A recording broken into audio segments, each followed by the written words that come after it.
Okay, my name is Martha DiVittorio. I'm 47 years old. Today's date is September 12th, 2013. We're at the Bellmore Memorial Library, and I am a library staff member who's going to do the StoryCorps interview today.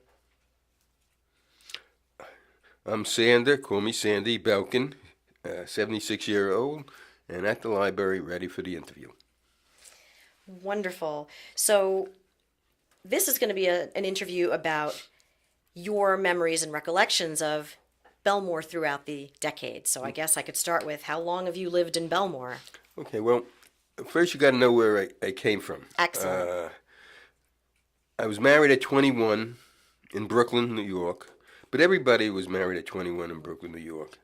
I probably moved out here, I was in my mid-20s. I had a family. I needed to get out of the small apartment I was at. I had an uncle living in North Bellmore. I came out to see him. It was a country experience when I came out to see him. In fact, he invited us periodically with my family, and we felt we were going on a country weekend. He gave us a book of new homes being built in the area. And we started looking at the homes, and we put a budget on how much we could spend for this new home, and the budget was $20,000. We couldn't go over $20,000 because I wasn't making too much money in those days. And we started looking, and the first home we saw was on Judith Drive in Bellmore, South Bellmore. And we got there, but the homes were filled up. They were already sold. But they said that it had a motto that they were putting up additional homes. And we went to the house. It was on Bellmore Avenue, I think. And we fell in love with it. It was perfect. It was like moving from a one-room apartment into a tremendous mansion. Yeah. You know, my grandkids now want to know why I live in such a small house.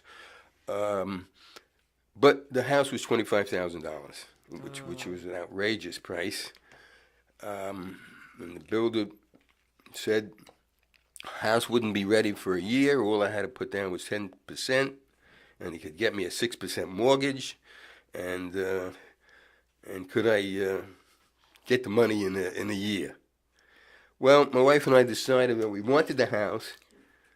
So we decided not to go out for a year. We didn't go to a movie for a year. We didn't eat out for a year. And we were able to save up. And sure enough, at that time, at the end of the time, we were able to just squeak in. Now, the houses across the street were on the water. If you know that big canal that separates Bellmore from Montour. And he had sold most of the inland plots, but those water plots nobody wanted. So we tried to talk me into trading my valuable house across the street from the water to the water house. But my wife was afraid all the kids would fall in the canal and drown. And it was only $2,500 more the house. Plus we would throw in the appliances, but we wouldn't go for it. Anyway, so we moved in here. I was in my mid-20s. I had 2 kids. And what year was that? It was probably 1962, 1963. Right. And so when you say it was a country experience, like how would you get here from Brooklyn? Did you have a car in Brooklyn? Yeah, I had a car. We'd take the Belt Parkway from Brooklyn and coming out here. It was a little over an hour ride. Right. But it was like going from the city to, like if you drive out from Bellmore now to the Hamptons, you can see the difference. Right. Well, that's the type of difference it was then. So like fields or? It wasn't fields, but when he took me to the house on Judith Drive, it was like the end of the world because there were sand dunes beyond it. The street ended. I had like next to the last house before the street ended, and it was like you're moving to a desert. He's telling you to move to a desert. But we loved the house, and he assured us that we're going to build more houses and more houses. And well, he made good on that promise. Well, he did good on that promise, but we took him at his word because we loved the house, and so we moved in. But it was different. It was more of a country type of atmosphere. And you're still in that same house today? Yeah. Oh, that's so wonderful. The kids have flown the coop, and I don't need the house. But unless I want to move away from all my kids and grandkids, where do I go? Yeah, absolutely. So, what would you say the biggest changes from when you first got here, your impressions, your earliest memory is, wow, this is like the country. What would you say is the biggest change? It's no longer a country. I don't get that country feeling anymore. It's you go down Merrick Road. It's like the Long Island Expressway during rush hour. Sunrise Highway is loaded. The elevated trains are up in the air where you had the trains on the ground before. It's more congested. Right. You know. Right. So your kids went to school here in Bellmore? Yes. Yeah. They all three of them went to school. I'm just curious. What were the schools at the time? Like what? They went to St. Mark's Avenue. That was, I think they call it Reinhardt now. Mm-hmm. But at that time, it was St. Mark's Avenue School. In fact, my grandmother wanted to know I'm sending my kid to a Catholic school. That's very funny. And after St. Mark's, they went to the junior high school's Grand Avenue. Right. And then they went to Kennedy. Okay. Did MEPM exist at the time? I don't know. Memphis existed. In fact, when I was in high school, this goes back to the 53, 54, 55, I played football, and the football coach was very secretive, and he said that we were going to have a scrimmage game. We all got on a bus. We didn't know where we were going, and we rode and rode, and then he announced we were playing the Nassau County champions, and we came out to Bellmore and played Memphis. So yes, Memphis did exist. Okay. Wow. So you remember the elevation of the railroad? Yeah. Was that disruptive, or how did that? It wasn't disruptive, but I remember a conversation I had with my neighbor, and I told him I didn't like it, and he said, "Why don't you like it?" He says, "Every now and then you read somebody gets killed at the crossing, I said, "Well, it's going to change the character, I mean, it's going to be like the city where you have the elevator lines, it's going to change." I just had that feeling it was going to change. And it did. It did. It did. It was the beginning, of the change, really. Really? Yeah. Interesting. So did you do most of your shopping on Bedford Avenue? Like what was the neighborhood like? Well, my wife was in charge of shopping. I was in charge of going to work. Oh, and did you work locally, or did you? No. I dragged myself into the city every day. Oh boy. So I didn't really do much shopping. I don't recall her doing much shopping in town, Old Bellmore. I think most of her shopping, there was a local supermarket in the area she went to, but I think most of clothes shopping and everything was still Roosevelt Field. Really? Okay. Huh. Let's see. All right, so you do have actually a school memory of Bellmore, even though you didn't live here at the time when you challenged MEPM, the champions. Have you heard great stories or legends about the town, or were you witness to any, legends? No, the only thing is, I remember my mother always bragging that she had a friend that lived in Merrick, and Merrick was supposed to be a high-class thing. And, so when I moved out here, at least I was next to Merrick. Close. Right. Close. Oh, my goodness. I had never heard of Bellmore, outside of my uncle living here. Right. And as a kid, did you come out? Like, did he used to invite you out here? Yeah. Well, I wasn't a kid. We were married when he moved. Okay. He had moved from St. Albans out here. And I had the kids, and we came out, and he had an outground pool, and it was really great coming out. Nice. What are some of the things you miss about how Bellmore was when you first got here? What do you miss the most? I think the thing I miss the most is McCluskey's. Ah, talk to me about McCluskey's, a legend. Okay. I consider it probably one of the better steakhouses that I've gone to. We always liked it. We always went there. And it was a shame that it was torn down. And if I had to put my finger on one place that I missed that's not here anymore, as far as restaurants or stores are concerned, it's McCluskey's. It's McCluskey's. Right. I don't know why it was torn down. I don't know the story behind that. Well, there are a lot of stories. Some of it was that the owner was doing certain things that I don't want to get into that. But there were a lot of stories why. But it was always crowded. People came from all over. And why it went down, I miss it. It was great. And, I guess you heard of it too if you just mentioned it. I've heard of McCluskey's. In fact, some of the pictures that I was telling you that other people have brought in, they always point out that's where McCluskey's was, but I don't actually know. Where was it? It was in that where Applebee's is. Oh, so right next to us, actually. Yeah, right. Yeah. Interesting. And what year did it close? Around, approximately. I'm terrible on going back on days. I even had to look up to get the date when I moved here. I'd say in the 70s. In the 70s? Yeah, but I could be wrong on that. I think the characters of the school also changed a little bit. I know that when my kids went to school, I was very active going to the PTA meetings and all that. And I think at least the St. Mark's School, or the Reinhardt they called it, was more of a family type of school. You got more involved. You knew the principal. You knew the assistant principal. It was more of a private school type of setting, rather than the type of schools they are now.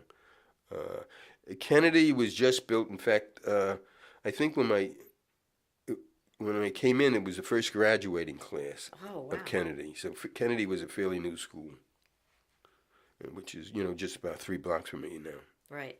So that's where your kids would have gone. No, they went to Kennedy. Yeah, they did. They yeah, did no. When we moved in, my daughter, my oldest daughter, was in kindergarten. In fact, we had to come out here because in the city you had to be 5 years old to start kindergarten. And she was going to be 5 years old.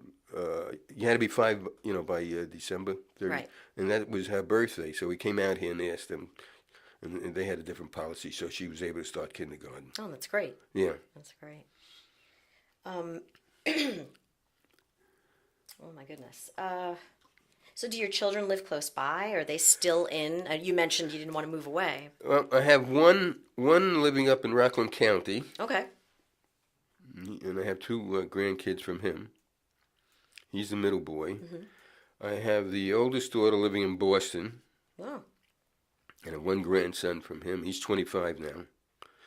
And then I have a daughter, the youngest daughter, living in the city, and I have 7 kids from her. 7 grandchildren. Yeah. Wow.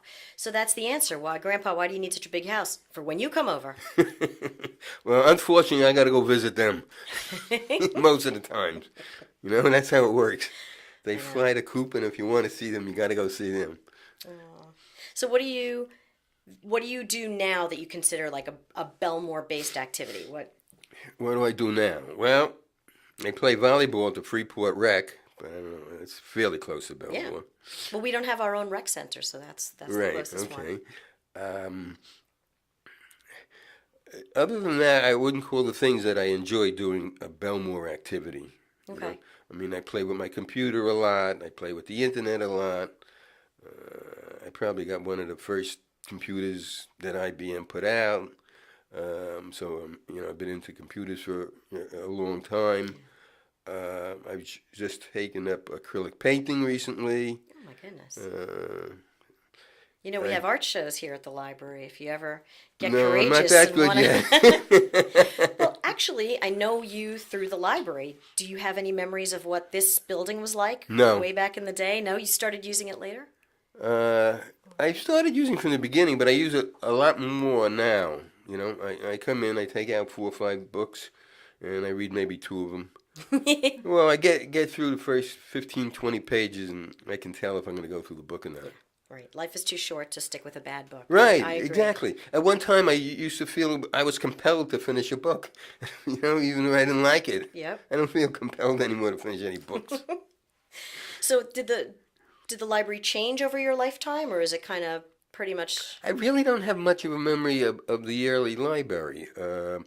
In life, things change gradually. little by little. You don't go from A to Z. You go to A, B, C, D, and when you get to Z, you look up how it was A. You don't remember a lot of times. That's true. On that. At least maybe I don't, because maybe I'm 76. I don't have a good memory. Oh, it sounds to me like you have a great memory, actually. So, describe your favorite neighbor, or paint me a picture of your neighborhood.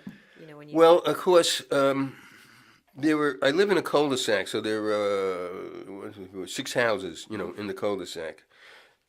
There's only one left who's the original that moved in. And at the time when I moved in, he was a hello and goodbye neighbor. And I've been in the house for quite a few years, but now he's in the same boat as I do. He has this big house, his kids have flown the coop, so we've become very, very good friends. The other friend I have lives a couple of blocks away. He's an original. He's a dentist. He's still working. He's my age. He's the type that's probably going to work until they carry him out. He has one type of interest, and that's working. Okay. The neighbors, we had like July 4th barbecues in the court. We all got together. All had kids. We all had young kids. In fact, the court was full of young kids when I moved in, because everybody was young. Now, when people move into my neighborhood, they have older kids. They're older people. They have money. Everybody, when I moved in, was struggling. Like, I struggled to get the $2,500 for the down payment. Right. You laugh now, and the house is worth much more than 25. Yeah, I can imagine. And I kick myself for not letting my kids drown and buy across on the water, but because that's worth a couple hundred more. But everybody had little kids, Right. so there were a lot more little kids, at least in my area. Now the people are older who move in, more established. They got their own businesses and everything like that. So you're not seeing like that. It doesn't have the young family feel that it used to when. Right. And it sounds like at least to me, anyways. Right. Yeah. Right. Because all the neighbors had the kids, and now a couple of neighbors have kids. Some of them don't. Sounds like you had a little built-in block party. Yeah. All the time. Yeah, we did. Somebody we did. rolls a grill out into the middle of the cul-de-sac and. Right, and we used to play ball there in the cul-de-sac. We used to have games, and the parents used to. We had Little League. That's another thing. I remember. I still guess they have Little League in Bellmore now. I think they do. Yeah, I think they do. Yeah. Also, You were active in the Little League? yeah, I was the manager of the team. I co-managed the team with my neighbor, my son's Little League team. Mm-hmm. He was in the Cub Scouts. I took part in the Cub Scout thing with the neighbor. In fact, we became very good friends with this neighbor. He became the treasurer. I became the Cub master. Wow. You went all the way. Yeah, I probably did more with my son than I did with my girls, but only because there's more to do with a father and a son versus a father and a girl. Right. I had a boat. We lived across the street from the water. Oh, wow. Yeah. So years later, I was able to afford a boat, and there's a big canal, right separating us. And I remember we used to take the boat, and I used to dock it in the canal, that big canal. And we were the only boats that did it. Everyone else went to Zach's Bay. Mm-hmm. And now it's become a very popular spot. You see a lot of boats docked in that canal. And a lot of times my kids would get tired of being on the boat. And I said, well, jump in the water and swim home. Swim home. They did. They would jump in the amazing. water and swim and swim back. And it was just okay for you to dock it? That was across the street, right?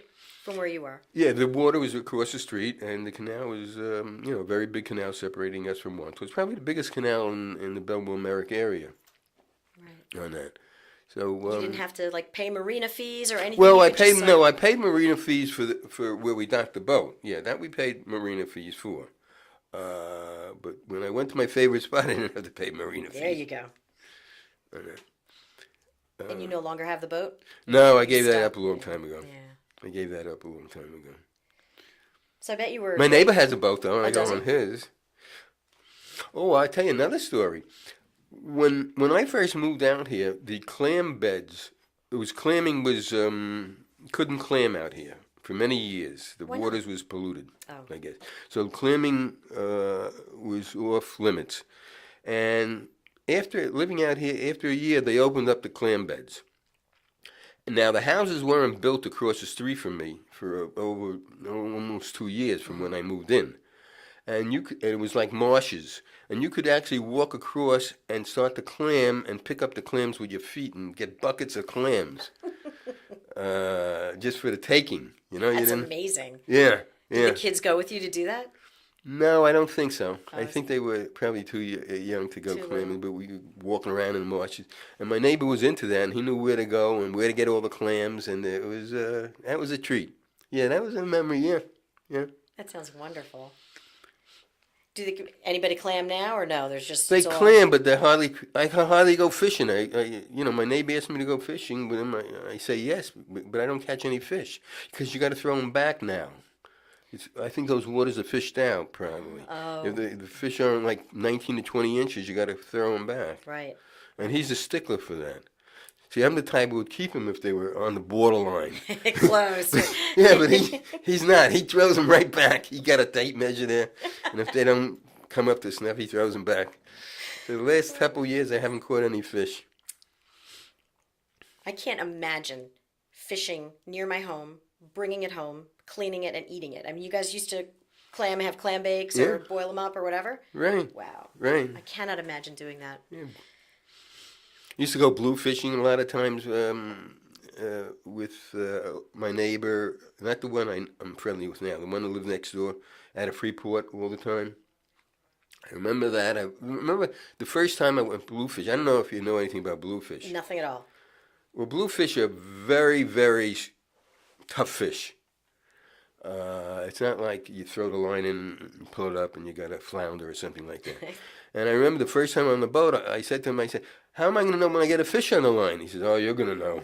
Because they like hit, and you really feel the thing tug. Anybody who's gone bluefishing knows what I mean. So we used to go there and you come home with a bunch of fish.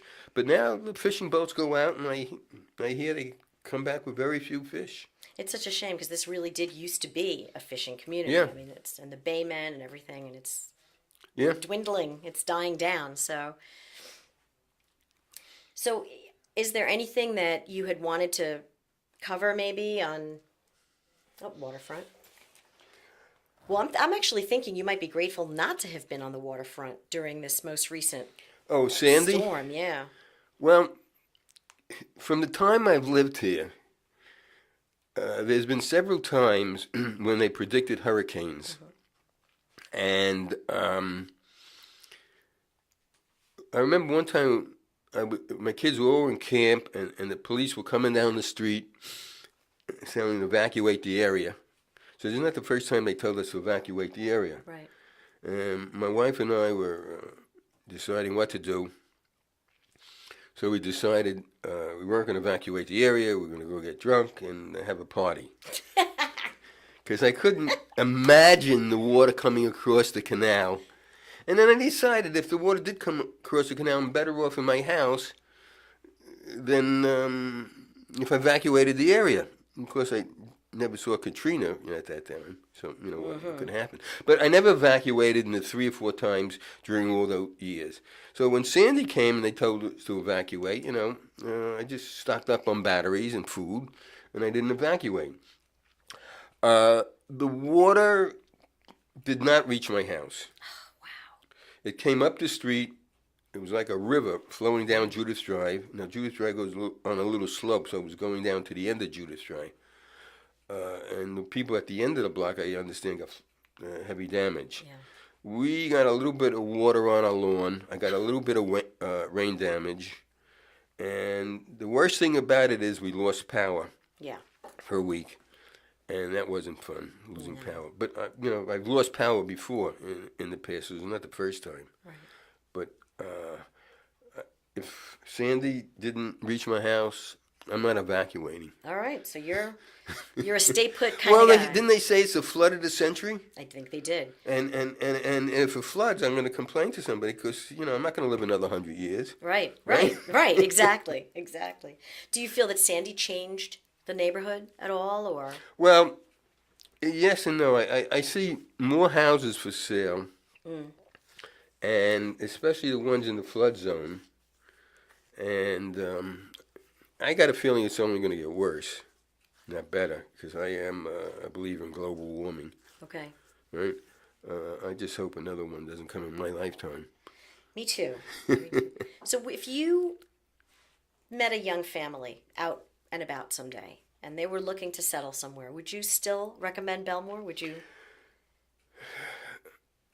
Well, not where I live, not so close near the water. You know, it hasn't affected me really, Right. and it's been good for me Yeah, because seem to. I enjoy the water. But looking now at the house, there's going to be a lot of problems I think coming up in the future where I live down the South Shore near the water Because.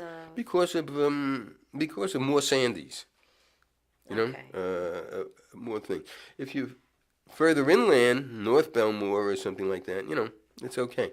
But like I said, it's not the country type of living that I had experienced. I didn't go from living in a crowded 1.5 room apartment to a mansion in the country. Right. Right. Interesting.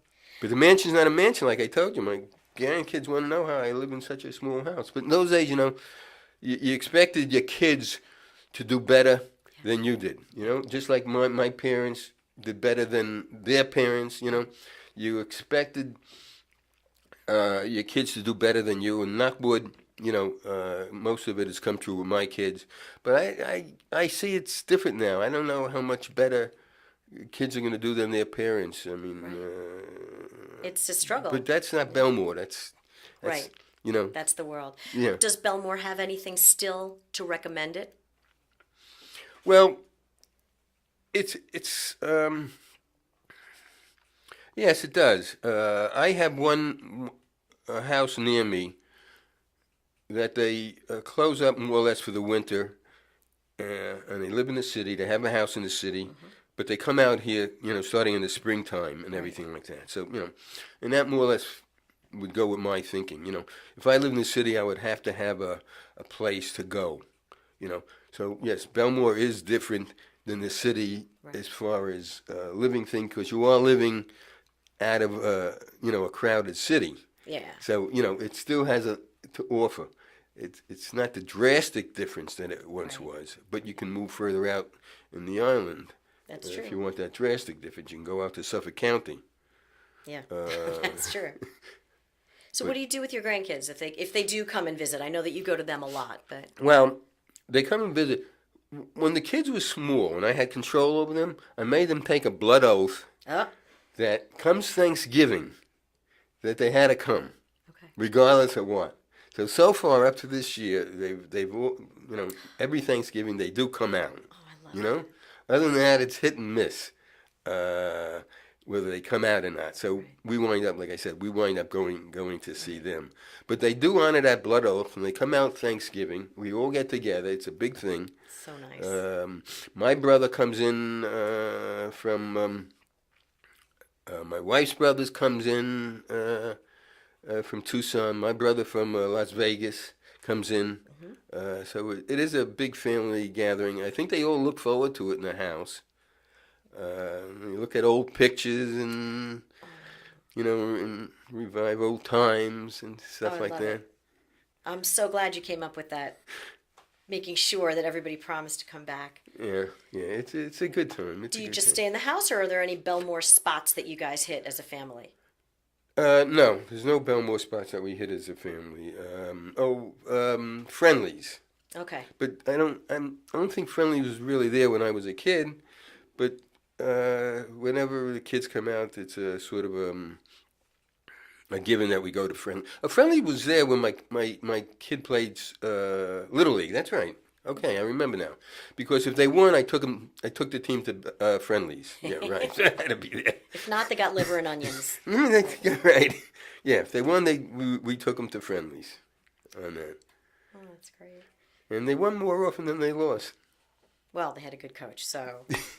So is there anything that you wanted to talk about that maybe we haven't covered, or any story, any topic? Let's see. I'm looking at my notes here. No, I think I covered most of the things. Unless you have any questions that you want to pursue further. Living in Bellmore is probably been a good part of my life. Like I said, I'm 76 and I moved out here. I was 21. But it could have been Merrick. It could have been Wantua. It probably would have been the same. Really? Okay. I'm a great believer in things. You live someplace and it's the greatest, but I know that you could live next door and it could be the greatest too. Mm-hmm. I go to some of the high school reunions. I still go back to some of the high school reunions. And everybody talks about how great their class was, how great their school was, and how great their graduates were. But, the next high school next door has great graduates and great schools. And, you got to... So it's what you make it? Yeah. It's really... Right. It's what you make it. It's what you make of it, the thing. And, I try to make the most of what I had in Bellmore. Mm-hmm. Yeah. Do you know the Stevens house? Were you familiar with that house? The house that was landmarked, or it was going to be landmarked? And then it was torn Where is down. it? Tell me where it is. It's on Bellmore Avenue. Yeah. Why is it called the Stevens? It was the Stevens family, and it was an old fishing family. And they built the house. No, I was just curious if you knew anything about it. Because there are a lot of really old homes in Bellmore. Old families. Well, not where I live, because where I live was all sand dunes. Right. Probably the locals didn't like it when we started building up because it was their beach area. You're right, because the Merrick Road it didn't exist. Right. South of Sunrise was nothing. Yeah. There are some little bungalow houses, that come down south of Merrick. But those are probably very old. Right.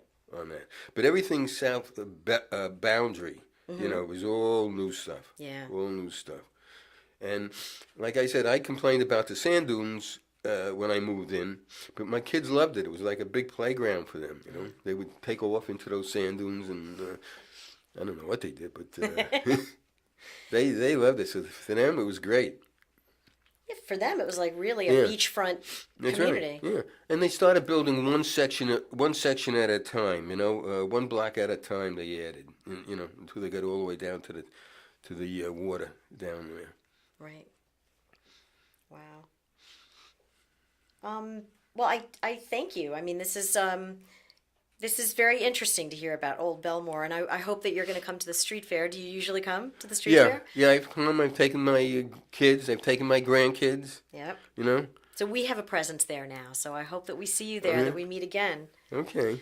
All right, I'll come this year. That would be great. But thank you very, very much for coming and talking to us. Okay, thank you. Thank you.